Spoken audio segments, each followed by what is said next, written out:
विधान परिषदेची उद्या निवडणूक आहे आणि याच अनुषंगासाठी बोलण्यासाठी शिवसेना उद्धव बाळासाहेब ठाकरे पक्षाचे आमदार भास्कर जाधव आहेत. आपण त्यांच्याशी बोलणार आहोत. हॉटेल पॉलिटिक्स जे आहे हे पुन्हा एकदा सुरू झालेलं आहे. सगळ्याच पक्षांनी खबरदारी घेतले. कसं बघताय तुम्ही याकडे?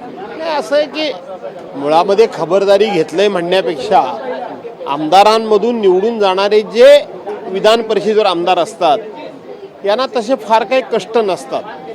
यांना फार काही जनतेतून निवडून जाणाऱ्या आमदारांप्रमाणे प्रचार वगैरे करण्याकरता म्हणून दिवस रात्र महिनोमहिने फिरावं लागत नाही. आणि म्हणून ज्या आमदारांच्या मतांमुळे आपण निवडून जाणार आहोत त्यांचा थोडासा मानसन्मान करणं, त्यांना त्या ठिकाणी एखाद दिवस एखाद्या कुठेतरी ठिकाणी ठेवून त्यांच्याबरोबर चर्चा संवाद करणं एवढंच त्याचा महत्त्व आहे. यापेक्षा हॉटेलमध्ये जेवण काय दिलं किंवा एखाद्या हॉटेलमध्ये वस्तीला काय कोण राहिला याला फार काही महत्त्व आहे असं नाही. तर एक प्रकारे आपण ज्या आमदारांच्या मुळं निवडून जाणार आहोत, जे आमदार आपले मतदार आहेत त्यांच्या बाबतीत किमान आपण एक आदरभाव ठेवावा एवढाच त्याचा अर्थ आहे. शिंदे गटाकडने कसा दावा केला जातो की जयंत पाटलांची विकेट जाईल या सगळ्यामध्ये? शिंदे गटाकडून काय दावा केला जातो याच्याशी आम्हाला काही देणं घेणं नाही. आमची माहिती अशी आहे की भारतीय जनता पार्टीची एका उमेदवाराची विकेट जाणार एवढं मात्र नक्की. भाजपच्या अनेक नेत्यांनी असं आता सूर लावलेला आहे की काहीही झालं तरी 160च्या खालती जागा लढायच्या नाहीत विधानसभेच्या. कसं बघताय तुम्ही?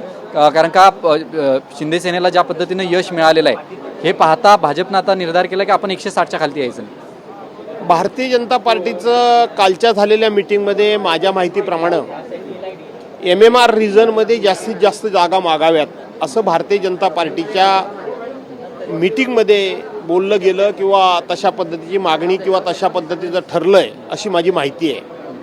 भारतीय जनता पार्टीचा संपूर्ण जर इतिहास तुम्ही बघितला, राजकीय इतिहास, तर ते ज्यांच्याबरोबर मैत्री करतात, ज्यांच्याबरोबर युती करतात त्यांचाच घात करतात. हा त्यांचा इतिहास आहे संपूर्ण देशामधला. आणि म्हणून एकनाथ शिंदेना नुकत्याच झालेल्या लोकसभेच्या निवडणुकीमध्ये MMR रिजनमध्ये बऱ्यापैकी जनाधार मिळाल्याचं त्यांच्या डोळ्यामध्ये खूपच असावं. आणि म्हणून तिथंच मित्र म्हणून एकनाथ शिंदेना कट टू साईज करायचं आणि आपल्या जागा वाढवायच्या हा एक हेतू असू शकतो. आणि दुसरा, नुकत्याच झालेल्या लोकसभेच्या निवडणुकीमध्ये विदर्भ आणि मराठवाड्यामध्ये भारतीय जनता पार्टीचा सुपडा साफ झाला आहे.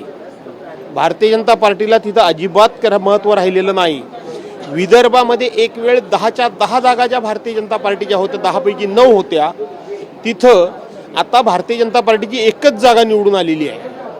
त्यामुळं तिथं यावेळेला आमदारकीला सुद्धा आपल्या जागा निवडून येणार नाहीत हे भारतीय जनता पार्टीला माहिती असल्यामुळं एका दगडात 2 पक्षी ते मारू इच्छितात.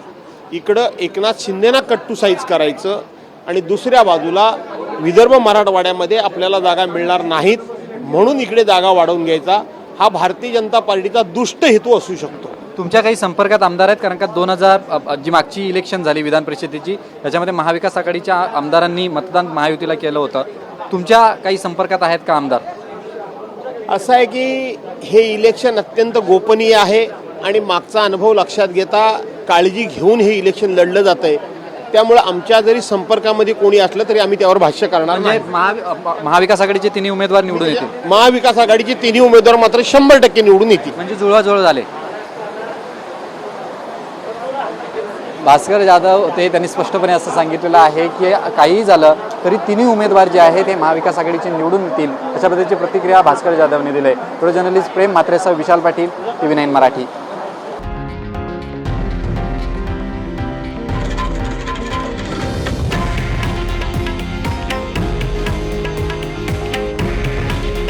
हे आहे देशातील नंबर 1 न्यूज नेटवर्क आणि आपण पाहत आहात TV9 मराठी. काळजी तुमची, हित महाराष्ट्राचं.